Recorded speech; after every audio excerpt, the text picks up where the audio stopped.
Ryan's birthday is on April 1st, also known as April Fool's Day. And my friend Sam says, let's start now and we'll just put a 53 on his door.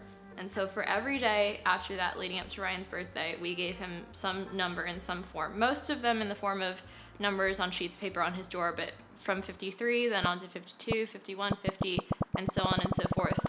We would stick numbers in packages that were sent to him, and we'd ask random people to hand him numbers. My friend Sam said, why don't we should have some sort of symbol?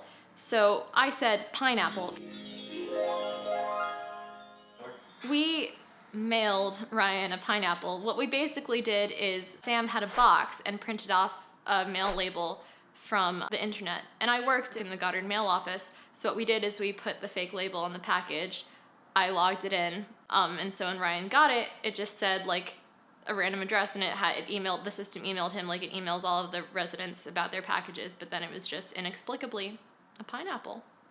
We stuck numbers inside cucumbers at one point. Wednesday night was when I really was just like, yuck, you guys have serious problems. And there was a cucumber with a little slit in it with a paper injected inside. That was disgusting. And I actually, through a surreptitious Facebook account, got in contact with his twin sister, Lindsay, who goes to Purdue University, and asked her to give him a number over the phone. Okay, when Lindsay called me, I was shook. Because I got in a message in class that said, Ryan, can we call right now? So I waited a little bit, and then I don't remember if I called her or if she called me back, but I was in my room at the time. I was working on Sophia's video. I say, hello. And she's like, hi, Ryan. I was like, what's up? And she's like, I just want to tell you, 4. And I was like, wait, Lindsay, what? She's like, hi. And I remember Ryan later sending a Snapchat to her group chat saying, you sick fucks, which one of you contacted my sister? That's sick. Sam and I took an afternoon and baked a pineapple cake, and miraculously, Ryan didn't walk in on us. So then day of, what happens is our friend Sophia was hanging out with Ryan, and she was in his room, and he had thought that she had left, but then he realized that she hadn't left.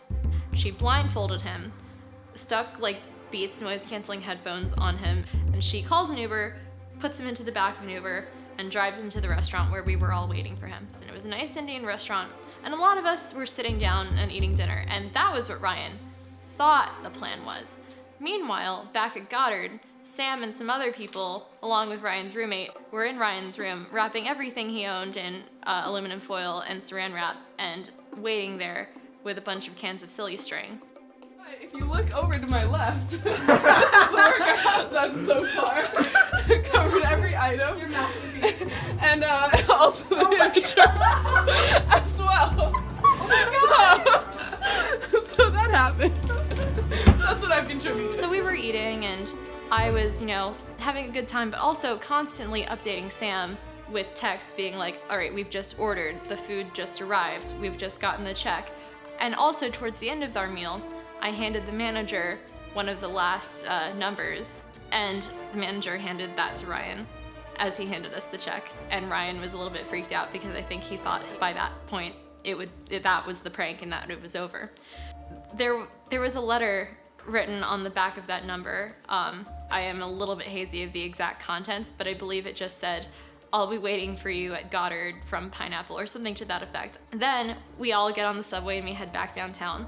We took the stairs because we, for lack of a better term, dismembered a pineapple and a note saying, I won't be living long past this. If you want to know my identity, the person behind all of this is, and then the letter cut off as if someone had stabbed the pineapple mid-writing the note.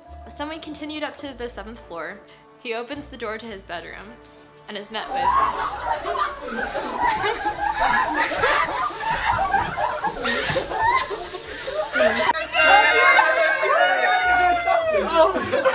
Oh my goodness, you madman!